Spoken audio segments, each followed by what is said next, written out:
Makufa Moses lobeka hola baka-Israyeli baya eKhenani, uthi uNkulunkulu kuJoshua, "Qina ube nesibinzi, ngobe utawuhola lesive kuthi siye kudla lelive lengalethembisa boyisemkhulu ngesifungo."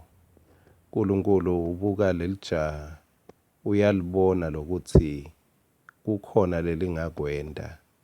Akasho ukuthi aligijime liye esikolweni. Lokungasho ukuthi kuye esikolweni ku-wrong yini.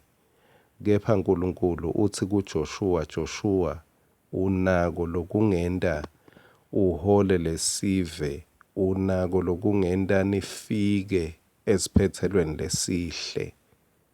uNkulunkulu akasho ukuthi ubuyele emuva, uthi uNkulunkulu kunetethembiso tiphambi kwakho. Ngakho-ke Joshua, qina ube nesibinzi, ungabi neutral, ungahlali ukhala. Kepha qina nesibinzi, ube nesibinzi, indlela iyachubeka. Uyaphinza futhi uNkulunkulu kuverse 7 uthi into nje, wena qina kakhulu ube nesibinzi. Uthi imiyalo yami itakuniketa i-direction. Sewuthi ungaphambuki kuyo, ngoba kuqina kwakho akube la kulo myalo wami, khona utawukhona kuthola sephetho lesihle. Uthi-ke khona-ke uyawuphumelela noma ngukuphi lapho uya khona. Nango emagama lamakhulu la inhlitiyo yaNkulunkulu loku ngikhuluma nawe lamhla. Impumelelo uNkulunkulu solo uyayifuna kakhulu kwedlula wena, uyifunela wena kepha. uNkulunkulu uze ukunika umyalo wakhe kuze ungeke ulahleke emgwacweni wempumelelo. Uthi mangabe utawucaphela uhambe njengaloku ngu-director Joshua, utawuphumelela noma ngukuphi lapho uyakhona. Kungetulu kwekuthandazelwa ukuthi uphumelele kuze ute uphumelela, kuya ngekuthi mase uthandazelwe uthatha le direction yaNkulunkulu yini. Uma ngabe uyalahleka emgwacweni awuyiboni indlela, bese siyadibana uyabuta ukuthi indlela leshona lena ingakuphi mfundisi. Mina bese ngiyakukhomba le ndlela.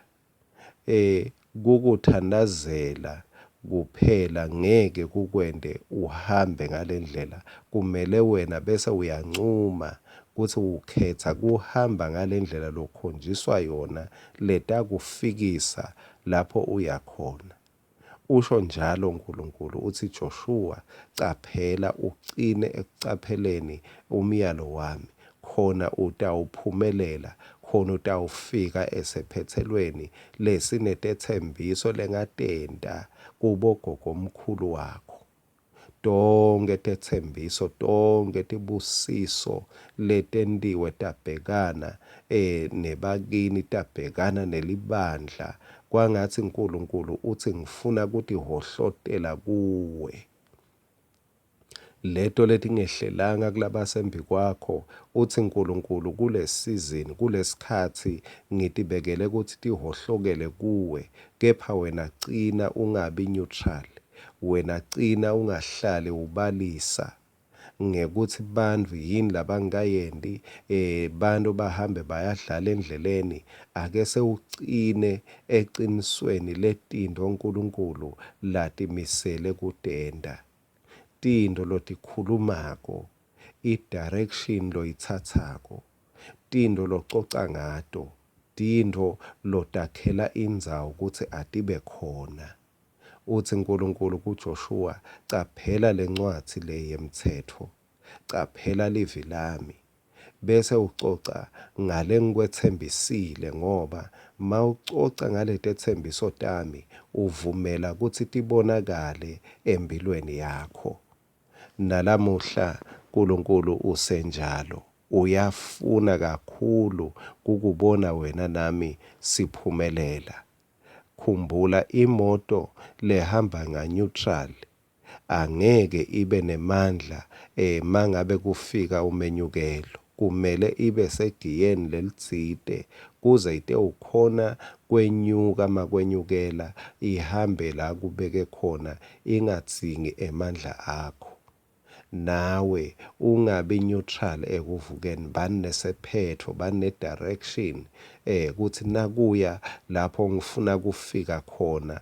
Mawuphela lo mnyaka ngifuna kube ngigaleleka lapha. Makusuka lo mnyaka lotako ngifuna kube ngikhahleleka lapha. Gcina umesibinzi ngoba uthi uNkulunkulu konke lakwethembisile, tonke tithembiso labangathi boni kumbe bakini, bangathi boni labanye lokholwa nabo. Uthi uNkulunkulu wena gcina umesibinzi ngoba letethembiso utawufika kuto mawuhamba ngemiyalo. Umyalo wakhe unika wena i-direction, awujabulisi yena nje, kepha umyalo wakhe unika wena i-direction ngoba lo mhlaba usethwe uNkulunkulu. Uyawati ama-directions ako konke lokukhona kuwo lo mhlaba. Gcina evini lakhe, gcina emandleni enkosi, ubusiseke njalo. Amen.